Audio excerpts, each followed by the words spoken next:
கர்த்தருக்கு ஸ்தோத்திரம். கர்த்தராகிய இயேசு கிறிஸ்துவின் இன்ப நாமத்தில் இனிய வாழ்த்துக்கள்.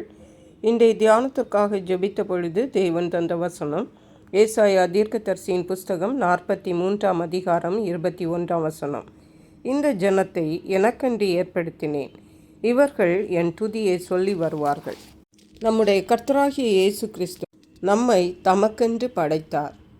படைத்ததின் நோக்கம் என்னவென்றால், நாம் அவருடைய துதியை சொல்லி வருவோம் என்று. தேவனுடைய துதியை சொல்லி வருகிறது என்னவென்றால், துதி என்றால் தேவனை புகழுகிறது. நாம் ஒருவர் ஏதோ சாதித்து விட்டார் என்றால் நாம் அதிகமாக புகழுகிறோம்.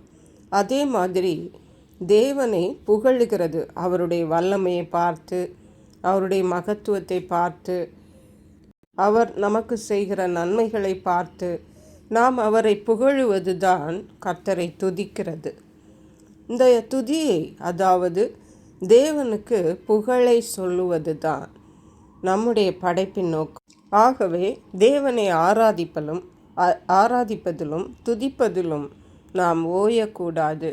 நாம் கர்த்தரை எப்பொழுதும் துதிக்கிறவர்களாக காணப்பட வேண்டும். தாவீது ராஜா சொல்லுகிறார், கர்த்தரை நான் எக்காலத்திலும் ஸ்தோத்தரிப்பேன், அவர் துதி எப்போதும் என் வாயில் இருக்கும் என்று. தேவனுடைய பிள்ளைகள் ஆகிய நாம் ஒவ்வொருவரும் அப்படியே நாம் கர்த்தரை எக்காலத்திலும் ஸ்தோத்தரிப்போம். நம்முடைய வாயிலிருந்து, நம்முடைய உதடுகளிலிருந்து, நம்முடைய இருதயத்திலிருந்து கர்த்தருடைய துதி ஓயாமல் இருப்பதாக.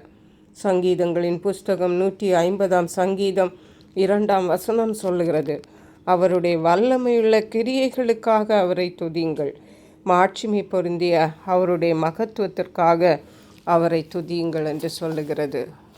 தேவனுடைய வல்லமையான கிரியைகளினால தான் இந்த உலகமும் எல்லாமே சிருஷ்டிக்கப்பட்டது, நாமும் சிருஷ்டிக்கப்பட்டோம்.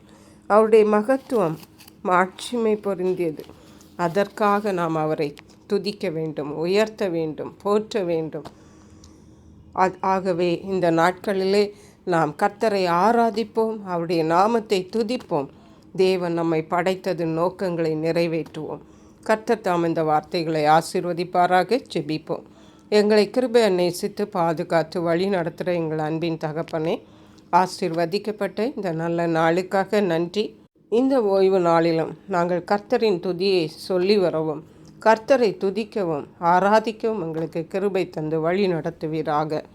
நன்றி பரிசுத்த ஆவியானவரே. துதி கனம் மகிமை உமக்கே செலுத்துகிறோம். மீட்பரும் இரட்சகருமாகிய இயேசு கிறிஸ்துவின் இன்ப நாமத்தில் ஜெபிக்கிறோம் எங்கள் அன்புள்ள பரமபிதாவே. ஆமென். God bless you.